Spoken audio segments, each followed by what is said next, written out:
5 способов, как мать делает своего сына нарциссом.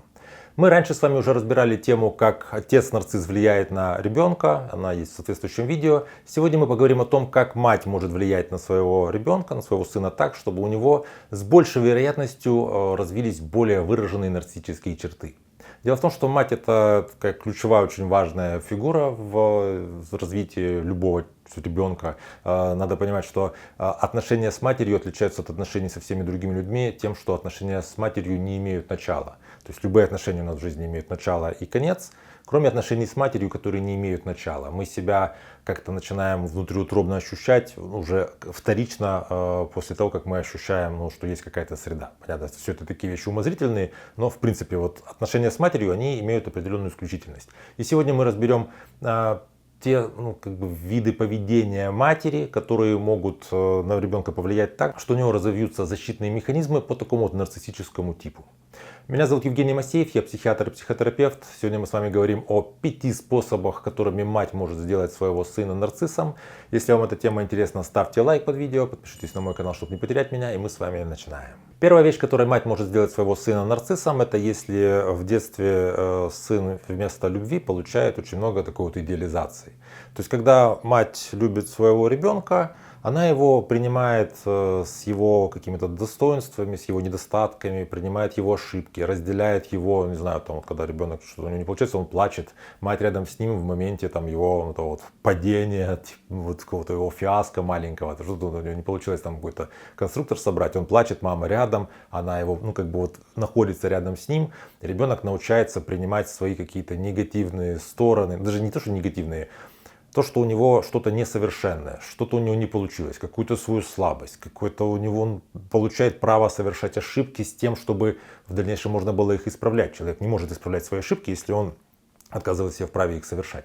Мать, которая делает своего сына нарциссом, она может его идеализировать, то есть всячески раздувая его какие-то положительные черты, самый умненький, самый красивенький, самый послушненький, самый, не знаю, красивенько одетенький. И при этом не замечает все его какие-то ошибки и какие-то недостатки, пускай такие сиюминутные недостатки, что-то у него не получилось, мы на это не обращаем внимания. Иногда даже мы вытесняем, то есть это покрывается стыдом. Естественно, что когда такой мальчик вырастает в мужчину, то у такого мужчины очень много стыда, который покрывает все его какие-то оплошности, все его неудачные ходы, все его какие-то ситуации, когда нужно не с первого, а с 7-го раза достичь успеха, он не достигает этого успеха, потому что там слишком много стыда. Нужно показать себя с негативной стороны. И, соответственно, формируется такая грандиозная идеализированная «я». А особо сложная ситуация, когда мать в детстве своего ребенка идеализирует не путем подчеркивания и раздувания его действительно каких-то достоинств. То есть его заставили выучить стих, он не спал 2 ночи, его дома гоняли, он стих выучил, рассказал на утреннике, все, теперь семейная легенда, что у нас гениальный ребенок. Бывают ситуации, когда мать своего сына идеализирует неадекватной ситуации.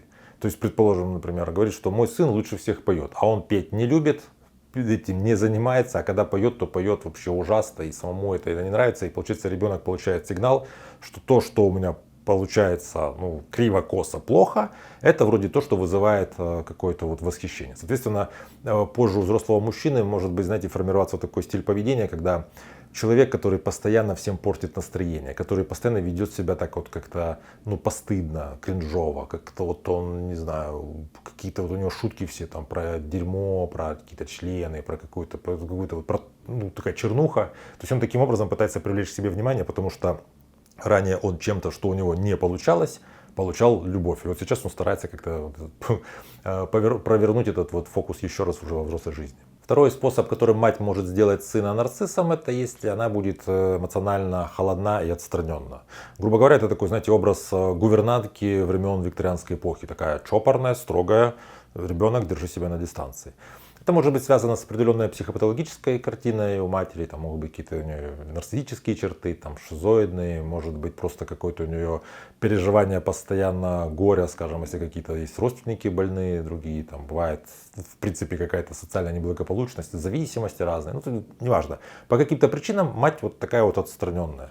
Получается, что ребенок здесь вот что получает? Что вот ребенок, когда бежит маме со своей радостью, мама его держит на расстоянии. Когда ребенок там, не знаю, с какой-то горем со своим также, вот там, держи себя в руках, маленький джентльмен, ну, грубо говоря, нужно быть, в общем, само все разберется. Нечего тут, короче, сопли разводить, ты же маленький мужчина.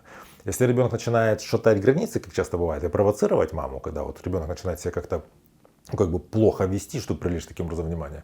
Также она его как-то сухо и так твердо призывает к порядку. Ну вот нету этого вот такого тепла. Ребенок понимает, что эмоции это что-то неприемлемое. С мамой таким языком разговаривать нельзя. Это что-то вот, поскольку мама еще говорит, что перестань плакать, подбери сопли, там, или перестань тут радостно шуметь, ты меня позоришь. То есть эмоции что-то нехорошее, неразрешенное. А поскольку у ребенка уже важно прочувствовать эмоции, ему важно, нам важно отреагировать эмоции перед лицом важного человека. То есть когда я чувствую какие-то эмоции, я по этому поводу в связи с чувствами как-то себя веду. И если я нахожусь рядом с человеком, который для меня важен, то он начинает вести себя как-то вот зеркально. Ну, когда мы сидим там в компании, кто-то рассказал шутку, и все смеются. То есть, если я эту шутку прочту по телефону, например, в одиночестве, вот так же я смеяться не буду, и веселиться тоже я вот таким же образом не буду. И невозможно это без какого-то опоры на важных людей, на каких-то значимых. Ребенок, поскольку он сфокусирован на матери, основная такая вот фигура для него, не получает этого отражения и научается так вот вторично компенсировать свой эмоциональный голод, например, манипулируя другими людьми, уже будучи взрослым человеком, как-то пытаясь их раскачать на какие-то эмоции. То есть вот такого прямого, что ли, честного эмоционального контакта у нарцисса не случается, потому что для него это запрещено. В детстве это было что-то, что его еще больше отдаляло от его и так бесконечно далекой матери. Третье поведение матери, которое может сделать сына нарциссом, это если мать много манипулирует через стыд и вину. Вообще какое-то все общение, все воспитание, оно базируется на том, что как тебе не стыдно, что ты так с матерью разговариваешь. Как тебе не стыдно, что ты там, не знаю, запачкал свой новый костюмчик, который я тебе купила. Ты там, скажем, виноват в том, что ты так со мной разговаривал, или что ты там шумел, теперь у меня болит голова, я теперь должна скорую вызывать. Ты неблагодарен, читай, виноват, что вот я всю жизнь положила на твое воспитание, а ты вот так себя ведешь. То есть, когда ребенок получает в детстве очень много вот этого такого общения и воздействия через стыд и вину, он понимает, что таким, какой он есть на самом деле, он не может себя предъявлять миру, потому что это постыдно, и он тогда будет чувствовать себя виноватым. И он старается быть каким-то, не таким настоящим, какой он есть, старается быть каким-то, каким хочет его видеть мать, каким хочет позже видеть его, учителя и какие-то другие люди. То есть он старается казаться, а не быть, грубо говоря. А поскольку невозможно самостоятельно удовлетворить свои потребности, потому что он не может себе даже сказать о том, что ему нужно, он удовлетворяет свои потребности об других людей.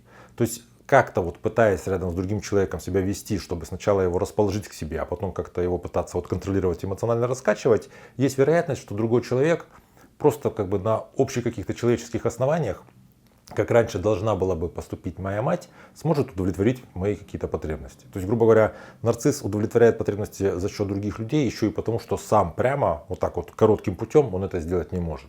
Четвертый способ, как мать может сделать своего сына нарциссом, это если она ребенка делает своим таким маленьким мужем. То есть, эмоционально как к партнеру к нему относится. Такое бывает, когда женщина, предположим, рассталась с мужчиной, и мужа в семье нет, отца для ребенка, есть сын, и она с сыном начинает как-то ему жаловаться на какие-то свои проблемы. Конечно, не как взрослому человеку, но все равно она говорит о том, что никто меня там не понимает, или, скажем, сложно так с мужчинами. Мне так сложно с твоим папой, потому что он так себя ведет. Сын старается, потому что для сына мать это исключительная фигура, как-то ей помочь, и он старается быть нужным, полезным и каким-то таким опорным, а не таким, как должен быть ребенок. Когда ребенок, он спонтанный, свободный, какой-то такой, познающий свой этот ресурс детства. То есть для того, чтобы можно было, будучи взрослым человеком, радоваться, веселиться, становиться немножко таким открывать своего внутреннего ребенка, как сейчас говорят. Для этого нужно в детстве, собственно, понять, что такое вообще ребенок. То есть нужно, так сказать, пройти детство на полную. Такой сын у матери, которая воспринимает его как такого эмоционального партнера, у него нет детства, он понимает, что любовь от матери я могу получить, если я буду нужным, хотя бы ее выслушивать или, не знаю, или как-то поддерживать ее в каких-то эмоциональных вопросах и прочее. Когда он вырастает, он становится человеком, который не может опереться на себя, на свое внутреннее вот это вот какое-то удовольствие детское, он старается использовать для этого других людей. Ну и, соответственно, он, поскольку в детстве было много контроля, нужно было контролировать мамины эмоции, нужно было чувствовать себя ответственным за ее эмоции, в отношениях уже будучи взрослым мужчиной с женщиной, он старается, конечно, контролировать женщину. То есть он начинает ее нарциссически всячески удерживать и контролировать, потому что это то, на что его, грубо говоря, натаскали в детстве. Пятая вещь, с помощью которой мать может сделать своего сына нарциссом, это полное подчинение и контроль. Это бывает в ситуациях, когда, скажем, мать такая повышенно тревожная, она вот переживает за своего сына и вот постоянно старается угадать какие-то его потребности. И когда ребенок как-то вырастает и становится достаточно сложным, чтобы его потребности были очевидны, как, скажем, это в грудном возрасте, то вот мать старается свои представления о его потребностях вставить и таким образом как будто бы заместить истинные потребности ребенка. То есть ребенок, предположим, находится дома, слышит за окном шум детей. У него происходит возбуждение, интерес, он хочет вроде бы как идти туда играть к детям, он начинает вроде это все как-то вот понимать, и мать говорит: пора есть, пойдем поешь, нужно обедать. И он, поскольку маму слышит, мама исключительная фигура, мама знает, что на самом деле нужно, она еще вчера абсолютно все говорила, что нужно. Ребенок идет к маме, он ест, поел там какое-то время, и потом уже как-то уже и спать нужно, уже и дети уже там не шумят, и в общем все так и проехал. То есть свои потребности на моменте формирования замещаются теми потребностями, которые вкладывает мать. В результате ребенок вырастает таким человеком, который живет ради внешней оценки, который живет не ради того, чего он хочет, он так и не научается понимать, чего он на самом деле хочет, а ради того, что как будто бы нужно, или ради того, что ожидают другие люди от него, чтобы он что делал. То есть получается, я постоянно ориентируюсь на какой-то внешний драйвер мотивации, на внешний драйвер каких-то движений, а не на внутренний. У меня внутри нету какого-то управляющего. Грубо говоря, я такой, как, знаете, мотоцикл с коляской, я коляска. То есть я пристегнут к мотоциклу, там куда едут, а я просто рядом качусь. Если вам что-то отозвалось из этого видео, вы узнаете, скажем, в себе того мальчика, которого воспитывала мать, используя эти способы, или, скажем, ваш партнер, вы женщина, ваш мужчина, вы понимаете, что у них, возможно, в семье такое было, или, скажем, вы понимаете, что у вас есть ребенок, и вы замечаете, что вы иногда используете некоторые из вещей, о которых я вам говорил сегодня, для того, чтобы как-то, знаете, не катастрофизировать все, не демонизировать, а разобраться в том, насколько здесь есть проявление нарциссизма, насколько здесь есть проявление поведения, которое приводит к нарциссизму. Чтобы разобраться, вы можете записаться ко мне на консультацию. У меня под каждым видео есть ссылки на соцсети. Пишите мне личное сообщение, и мы с вами договариваемся и работаем.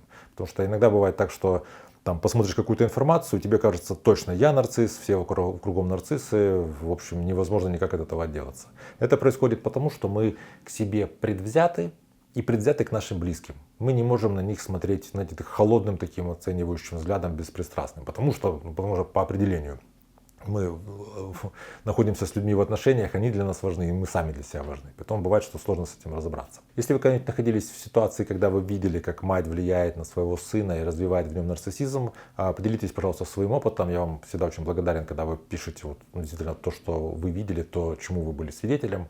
Помните, конечно, что комментарии открыты, такое публичное пространство, позаботьтесь о собственной безопасности, то есть как-то не пишите то, что может вам повредить. Если вам это видео понравилось, ставьте лайк. Я всегда смотрю, сколько лайков набрало какое видео, и стараюсь развивать темы, которые я в том видео излагал, которое как будто бы более популярно. Также подпишитесь на мой канал, чтобы не потерять меня. Берегите себя и своих близких, и до встречи в следующих выпусках.